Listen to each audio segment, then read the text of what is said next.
Satu, dua, tiga.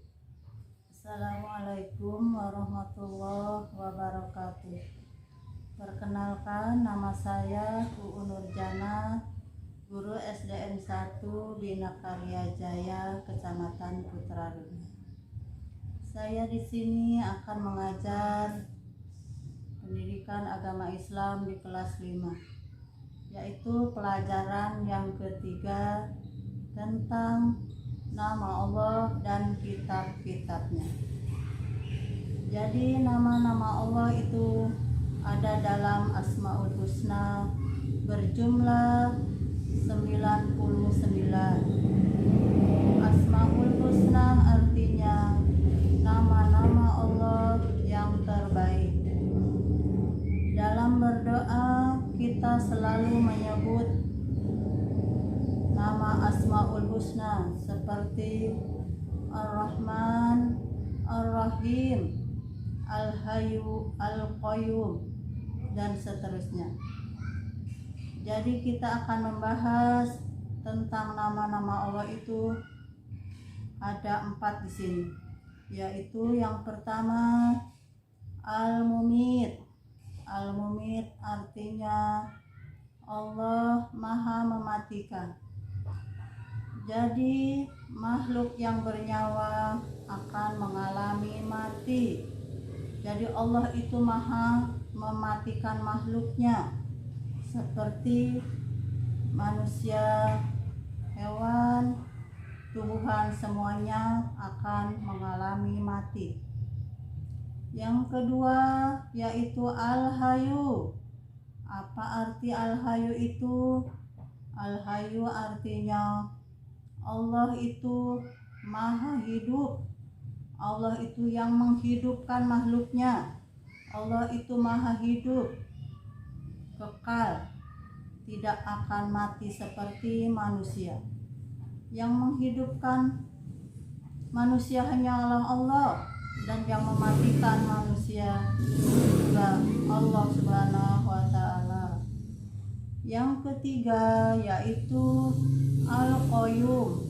Apa arti Al-Qayyum?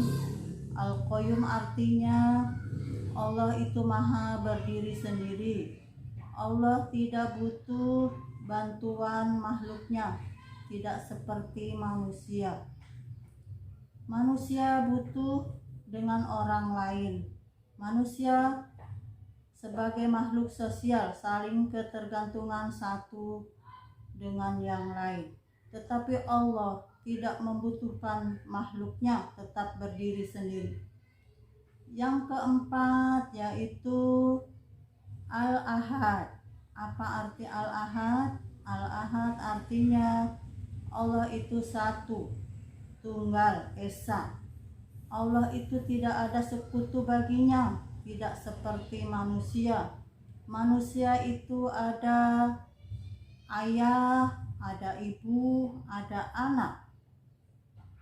Tapi Allah itu Al-Ahad. Al-Ahad itu Allah itu Maha Esa. Allah itu satu. Pelajaran selanjutnya yaitu pokok bahasanya tentang nama-nama kitab-kitab Allah. Kitab-kitab Allah yang turun dari langit yaitu disebut kitab samawi. Kitab samawi berjumlah 4. Yang pertama kitab Taurat. Kitab Taurat turun kepada Nabi Musa alaihi salam.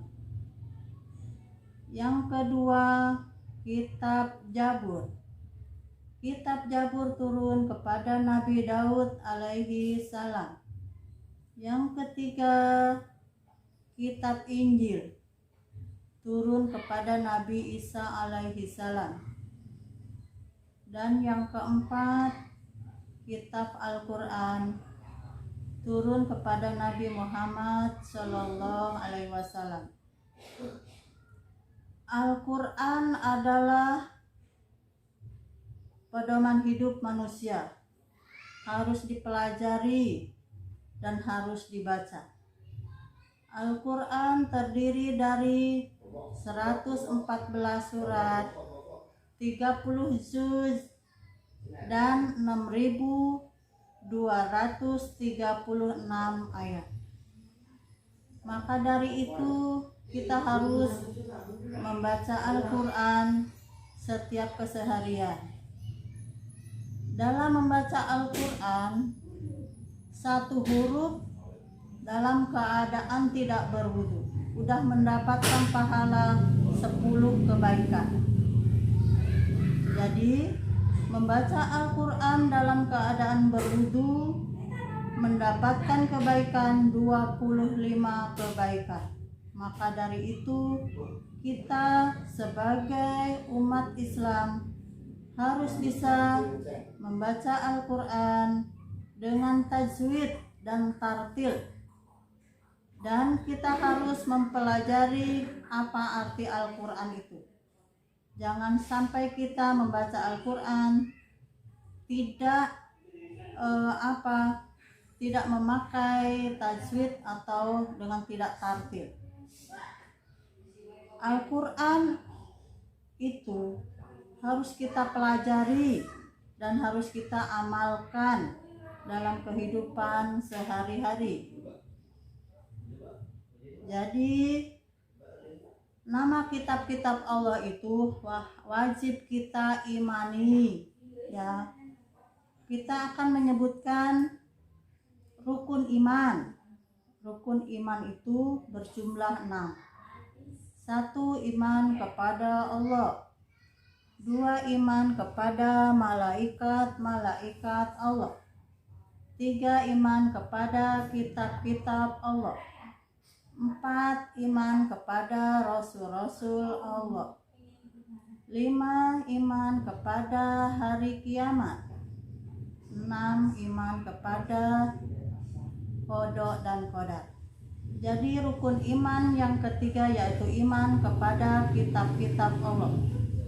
Jadi sebagai umat Islam kita wajib beriman kepada kitab-kitab Allah yang diturunkan kepada para rasul-rasul Allah. Iman artinya percaya, mempercayai bahwa kitab-kitab Allah itu diturunkan kepada rasul-rasul Allah dan harus disampaikan kepada makhluknya, kepada umatnya. Selanjutnya kita akan menyimpulkan yaitu tentang mengenal nama Allah dan kitab-kitabnya.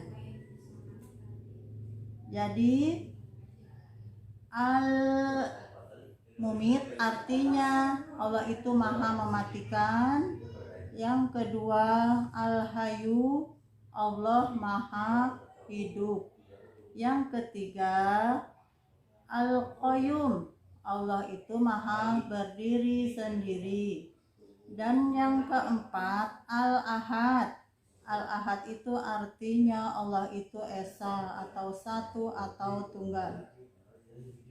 Jadi selanjutnya kita harus memaknai bahwa sifat-sifat Allah itu harus kita teladani. Dan selanjutnya nama-nama kitab Allah itu terdiri dari 4. Yang pertama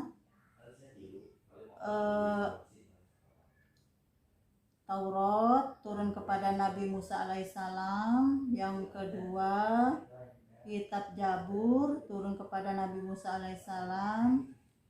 Yang ketiga kitab Injil turun kepada Nabi Isa alaihissalam. Dan yang keempat Al-Quran turun kepada Nabi Muhammad Sallallahu Alaihi Wasallam. Dan Al-Quran adalah menjadi pedoman hidup umat manusia. Kita harus berpedoman kepada Al-Quran agar hidup kita selamat dunia akhirat. Sekian, terima kasih. Akhiri, wassalamualaikum warahmatullahi wabarakatuh.